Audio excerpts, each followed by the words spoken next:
안녕하세요. 예, 토지 플래너 김현철입니다.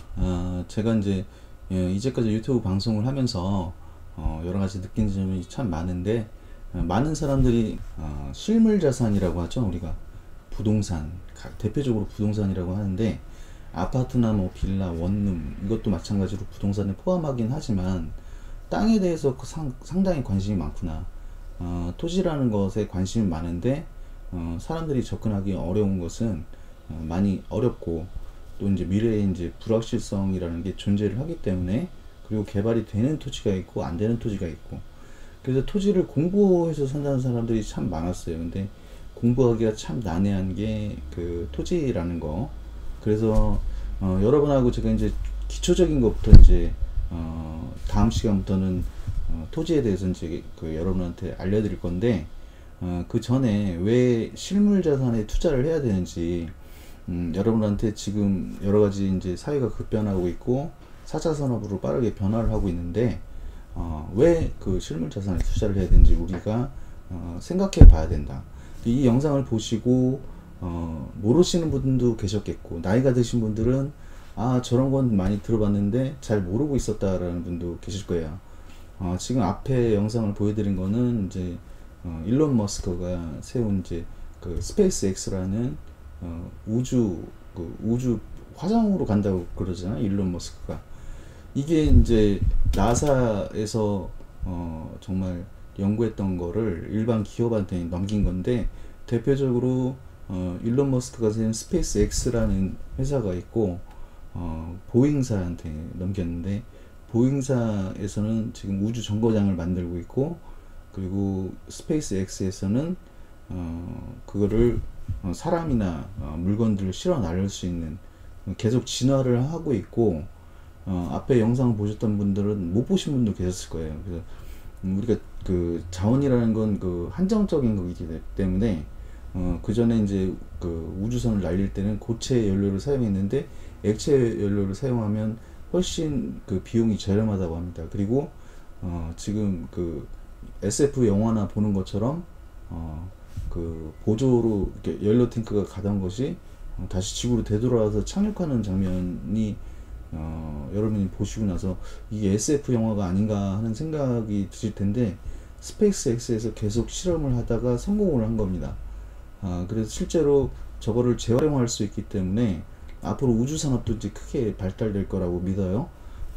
그건 믿어 의심치 않는 거지만, 우리가 부자들만이 선점할 수 있는 그런 거라는 거. 우리가 그걸 보고 나도 돈을 벌어야겠다라는 사람이 많은데, 새로운 게 퍼져 나갈 때마다 그런 것 같아요.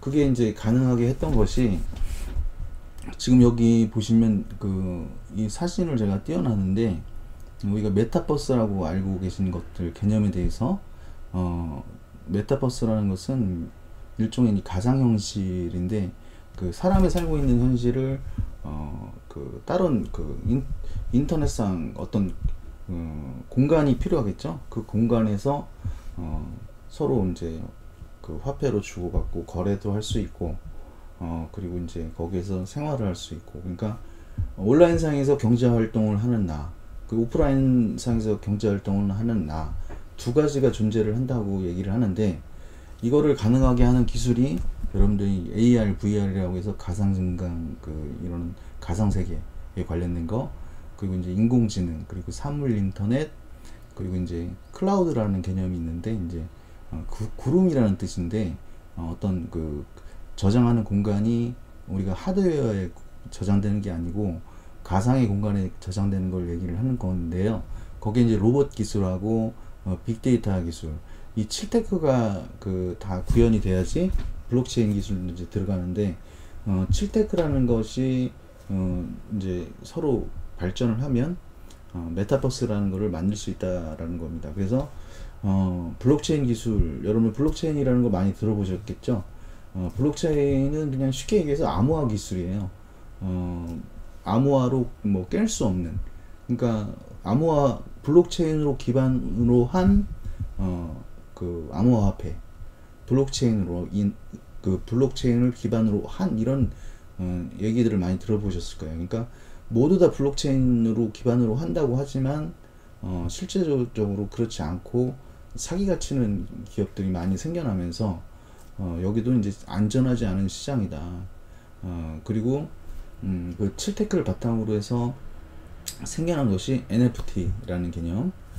여기 보시면 제가 이제 이미지를 띄워놨는데 NFT가 과연 뭘까?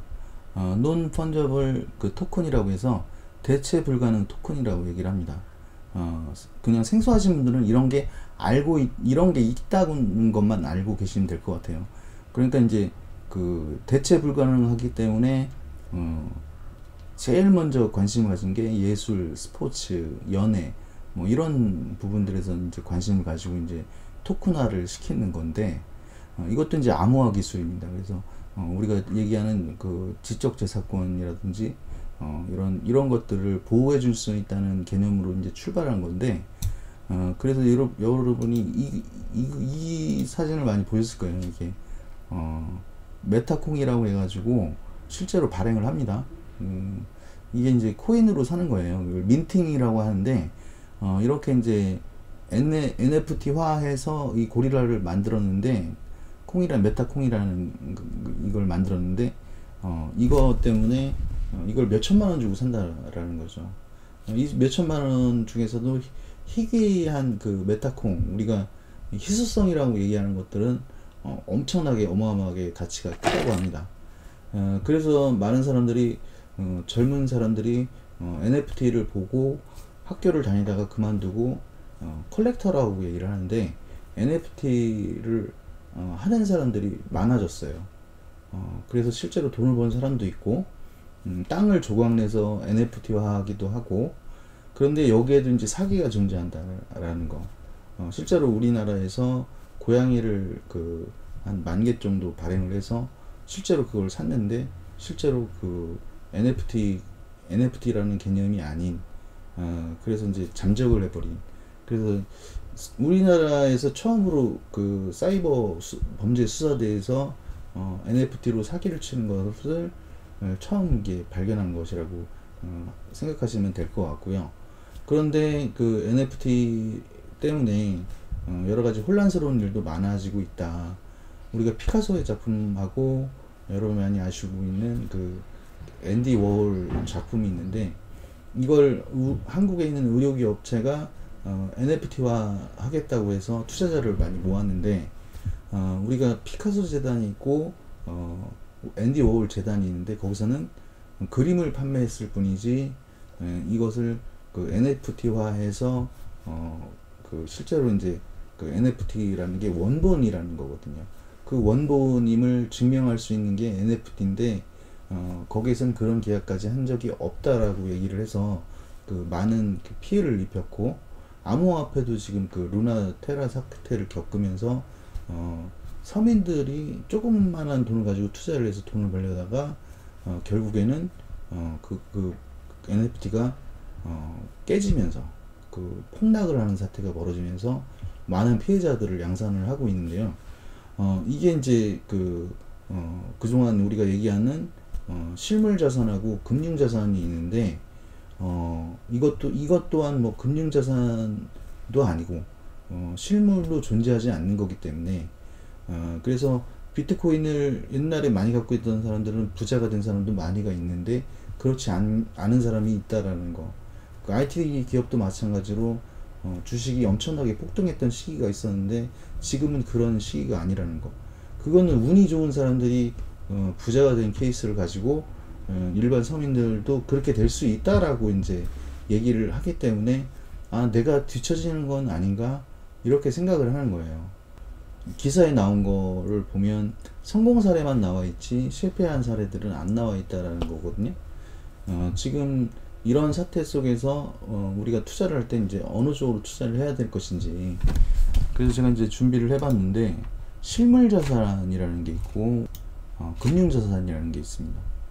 금융 자산은 이제 알고 계시는 주식이나 채권, 예금, 신탁 등을 가리키는데요. 금융 자산은요, 예컨대 이제 빌린 돈으로 투자한 주식이 또 이제 돈으로 이제 환산할 수도 있지만 이게 이제 종이 조각도 될 수 있기 때문에 순자산의 개념과는 다릅니다. 그래서 이 금융도 수익률 위험도에 따라서 안전금융하고 이제 그 위험금융 자산이 있는데, 안전자산은 현금, 은행의 예금이라든지 채권 등을 포함한 거고, 위험금융자산에 이제 가계가 직간접적으로 보유한 주식이나 어떤 투신 상품들, 그리고 이제 여기에 암호화폐하고 NFT도 현실에서는 이제 여기도 이제 포함된다는 거, 위험금융 자산에 포함된다라는 겁니다. 왜냐면 옛날에 이제 다단계라는 방식도 그 부자들이 만들어 놓은 거거든요. 부자들이 서민도 조그만 노력을 해서 네트워크를 만들면 부자가 될 수 있다는 환상을 심어줌으로 인해서 수많은 피해자들이 생겨났죠. 암호화폐라든지 NFT라든지 이런 거를 통해서 쉽게 돈을 벌 수 있다고 해서 잘 모르시는 분들이 투자를 하신 분이 계셔서 말씀을 드리는 거고요. 그리고 여기에는 실물자산이 있습니다. 우리가 얘기하는 토지, 건물, 기계, 설비, 원료, 형체가 있는 자산이라는 뜻이에요. 그 대표적으로 이제 부동산이라고 얘기를 하는데, 부동산이 실물자산 중에서 대표되는 것이기 때문인 거거든요. 아파트나 연립주택, 빌라, 원룸, 뭐 토지, 이것이 다 해당되는 거고요. 그리고 이제 골동품, 미술품, 뭐 기념주화, 뭐 귀금속, 우리가 이제 귀금속이라고 얘기하면 다이아몬드도 있고 금, 은, 실물로 존재하는 거기 때문에 실물자산이라고 하는 겁니다. 그래서 이게 이제 현금이 기축통화가 아니면은 어떤 국제사회에서 쓸 수 없는 돈이 되면 그 휴지 조각이 되는데, 이런 실물자산은 그런 것들이 있지 않아도 어느 정도 내가 갖고 있는 그 실물자산을 통해서 어떤 보장성을 받을 수 있다라는 거죠. 그래서 여러분이 생각할 때 우리가 금융자산에 속하는 여러가지 파생상품들이나, 그리고 지금 현실로 거래로 이루어지는 NFT나 암호화폐에 투자하는 것보다는 실물자산에 투자하라고 많은 세계적인 경제학자들이 얘기를 합니다. 왜냐면 실체가 존재하는 것이기 때문에 그렇거든요. 암호화폐는 실질적으로 얘기하면 블록체인 기술을 기반으로 한, 근데 이게 탈금융화를 하게 되면 벌어지는 현상이 뭐냐면, 테라 루나 사태를 겪으면서 회사가, 우리가 삼성이라는 것도 주식이 뭐 있고 현대도 주식이 있지만, 회사가 어느 정도의 자산을 갖고 있어서 큰 손실이 발생을 하면 주주들에게 어느 정도 손실보상이라는 걸 해줄 수가 있는데, 이런 탈중앙화를 꾀한 그런 화폐들은 그렇지가 못하다는 거죠. 수십억 원을 벌 수도 있지만 실제로 수십억 원을 날릴 수도 있다라는 거. 작은 돈을 그 위에서 피를 빨아먹는다고 생각하시면 뭐 맞을 것 같아요. 우리가 세계 경제를 움직이는 틀들이 다 큰 손들이기 때문에, 부자들은 어떻게 생각하면 서민들을 피를 빨아먹을 생각을 하고 있다고 생각하시면 쉬울 것 같아요. 그런 걸 만들어서, 그런 허상을 만들어서 실제로 자기들은 이득을 취하고, 서민들은 몇 번의 이제 투자 수익으로 인해서 수익을 발생을 시킬 수도 있죠. 근데 그거를 또 그거가 이제 대세라고 해서 따라 했다가 막대한 손실을 겪는 경우가 상당히 많기 때문에 그럴 여지가 충분히 존재하고, 제가 말씀드리고 싶은 것은 우리가 실물자산에 투자하는 것이 안정적인 투자다. 내가 모르는 곳에 투자를 하는 것은 정말 그리고 있지도 않은 그런 가상현실.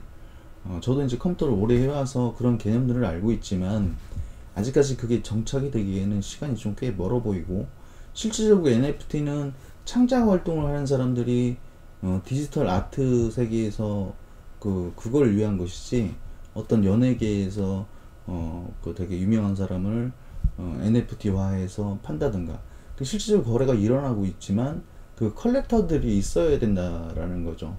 그걸 살 사람이 있어야 되는데, 희소성이 있어야지만, 그리고 살 사람이 많아야지만 그것도 거래가 된다라는 거.